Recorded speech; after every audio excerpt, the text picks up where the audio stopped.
Decision Day approaches, new tonight, Tony Robinson's family is speaking out about the timing of the district's attorney's decision, as we're just days away from knowing whether or not the officer involved will be criminally charged.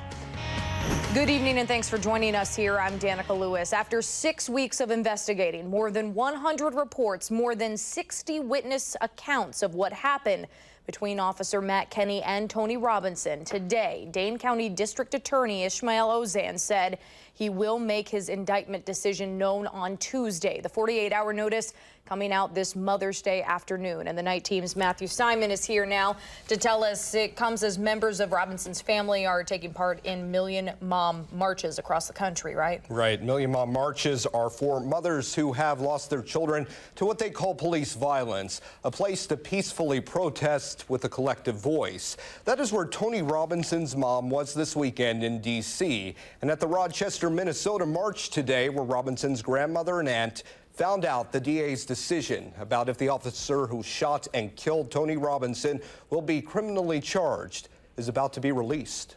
No justice, no peace. With similar chants to many Madison marches since his March 6th officer-involved shooting death inside a Willie Street apartment, Tony Robinson's grandmother and aunt marched in a Rochester, Minnesota Million Mom march. We're the human ones. And when one of us gets hurt, all of us better stand up. That's all I have.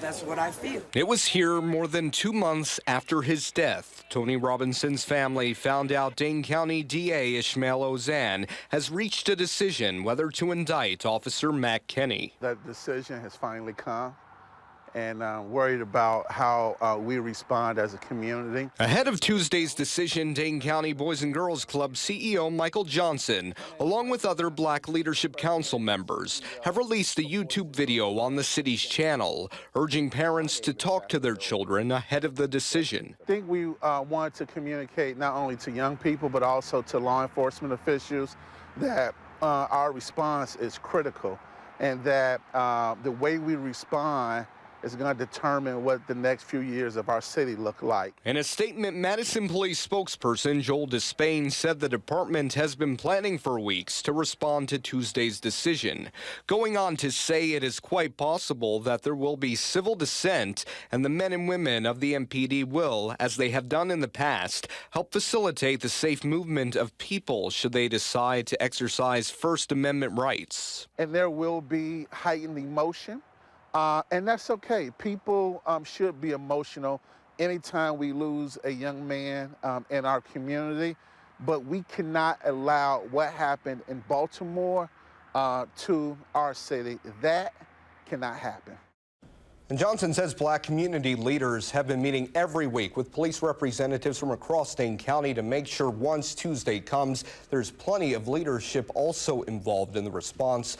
Officers Kenny's representative at the Wisconsin Professional Police Association, Jim Palmer, told News 3 while they believe Officer Kenny's actions on the night of March 6th were well within the bounds of his training, departmental policies, and the law, they await the district attorney's decision with bated breath. And just into our newsroom a short time ago, Robinson's family making this statement. And as you can imagine, given the magnitude of today, she is now, her and her family are now going through a wide range of emotions. Being that it's Mother's Day, and it was the first day for her other children to show, how much they appreciate and love her, and try to ease the first Mother's Day without Tony. And that is Jerome Flowers, a family spokesperson there. Michael Johnson, too, saying tonight this caught him really off guard. A lot of people off guard today because of the holiday. So people in the community questioning the timing of this. We will find out Tuesday exactly what happened. The community waits right now. And we will be sure to give everyone the most up-to-date information that we can. Matthew, thank you so much.